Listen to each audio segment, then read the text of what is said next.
Assalamualaikum warahmatullahi wabarakatuh. Shalom, Om Swastiastu, Namo Buddhaya, Salve, salam kebajikan dan salam sejahtera bagi kita semua. Perkenalkan, nama saya Stefanus Wangge dengan NIM 2022 110962.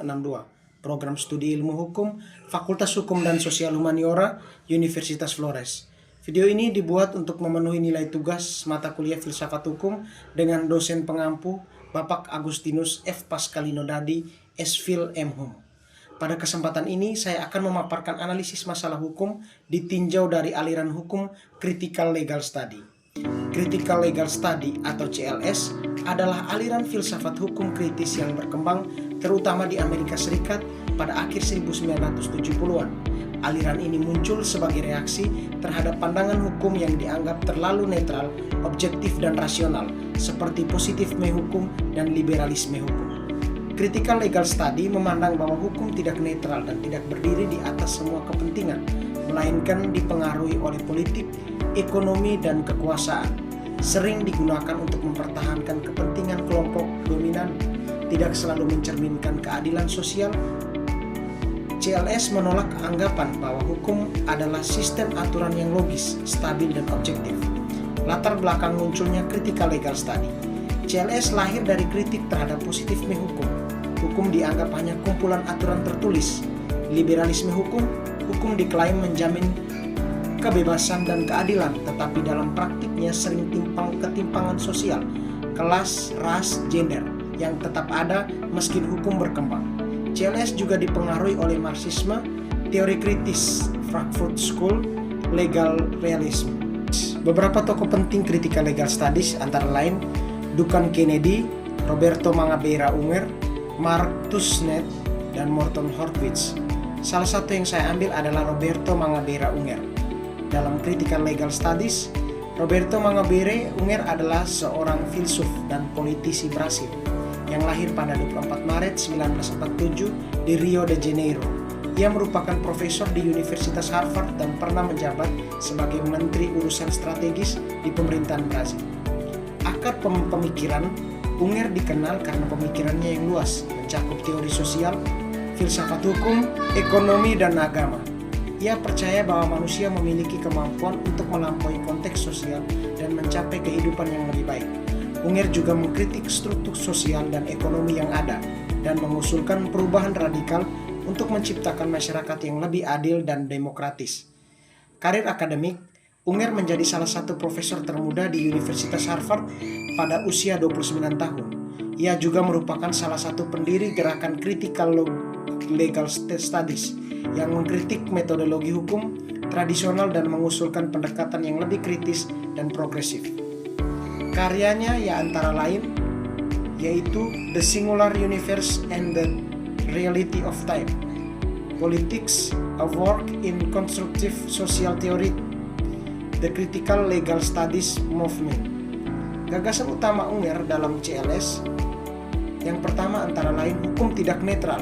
Unger menolak pandangan bahwa hukum itu objektif, netral, bebas nilai. Menurutnya, hukum dibentuk oleh kepentingan politik, ekonomi, dan kekuasaan kelompok dominan. Yang kedua, hukum bersifat indeterminate atau tidak pasti. Aturan hukum tidak selalu punya satu makna pasti. Hakim dan aparat hukum menafsirkan hukum sesuai kepentingan dan ideologi. Artinya, hasil putusan hukum bisa berbeda walau kasusnya mirip. 3. Kritik terhadap liberalisme hukum. Unger mengkritik sistem hukum liberal yang terlalu menekan kebebasan individu, menganggap pasar dan negara sebagai sesuatu yang alami. Ia melihat sistem ini justru melanggengkan ketimpangan sosial. Yang keempat, hukum sebagai alat kekuasaan. Hukum sering dipakai untuk mempertahankan status quo, melindungi elit politik dan ekonomi. Karena itu, CLS menolak anggapan hukum selalu membawa keadilan. Yang kelima, transformasi sosial radikal. Beberapa dari kritik biasa, Unger tidak hanya mengkritik tapi juga menawarkan perubahan. Hukum harus bisa dibongkar dan dibentuk ulang. Hukum harus mendukung demokrasi yang lebih partisipasif, keadilan sosial, pembebasan manusia dari struktur yang menindas. Contoh masalah hukum menurut Critical Legal Studies adalah sengketa agraria, di mana hukum pertahanan lebih melindungi kepentingan perusahaan besar dibandingkan masyarakat adat. Hal ini menunjukkan bahwa hukum tidak netral, melainkan dipengaruhi kepentingan ekonomi dan kekuasaan. Terjadi sengketa agraria dan lingkungan akibat rencana dan pembangunan pabrik semen di kawasan pegunungan Kedeng yang merupakan wilayah kars dan sumber penghidupan masyarakat petani. Pihak-pihak yang terlibat adalah masyarakat petani Kedeng, terutama petani perempuan, perusahaan semen, BUMN dan swasta, pemerintahan daerah, pemerintahan pusat dan aparat penegak hukum, serta pengadilan. Konflik ini mencuat sejak sekitar tahun 2010-an, terutama setelah izin lingkungan dan izin usaha pertambangan dikeluarkan dan berlanjut selama beberapa tahun melalui proses peradilan dan aksi protes masyarakat. Menurut perspektif Critical Legal Studies, masalah ini terjadi karena kebijakan dan izin hukum lebih berpihak pada kepentingan pembangunan dan modal. Hukum lingkungan dan agraria digunakan untuk melegitimasi proses proyek ekonomi. Kepentingan hidup dan lingkungan masyarakat lokal dianggap kalah penting dibandingkan investasi. Masalah berlangsung dengan pola pemerintahan yang menerbitkan izin lingkungan dan izin usaha, kemudian masyarakat menolak karena khawatir kehilangan sumber air dan lahan. Sengketa kemudian dibawa ke pengadilan, di mana putusan hukum berulang kali berubah dan menimbulkan ketidakpastian sehingga masyarakat tetap dirugikan secara sosial dan ekonomi. Dalam pendekatan Critical Legal Study, kasus Kedeng menunjukkan bahwa hukum tidak netral, melainkan menjadi alat kekuasaan negara dan kepentingan ekonomi. Prosedur hukum dan perizinan formal digunakan untuk mengesampingkan keadilan substantif, hak hidup petani, dan keberlangsungan lingkungan. Analisis terhadap masalah yaitu sengketa agraria, di mana sengketa agraria merupakan salah satu persoalan hukum struktural yang terus berulang dan menunjukkan adanya ketimpangan relasi kekuasaan antar negara, korporasi, dan masyarakat. Dalam perspektif Critical Legal Study, hukum tidak dipandang sebagai sistem yang netral dan objektif, melainkan sebagai produk politik yang syarat kepentingan kelompok dominan.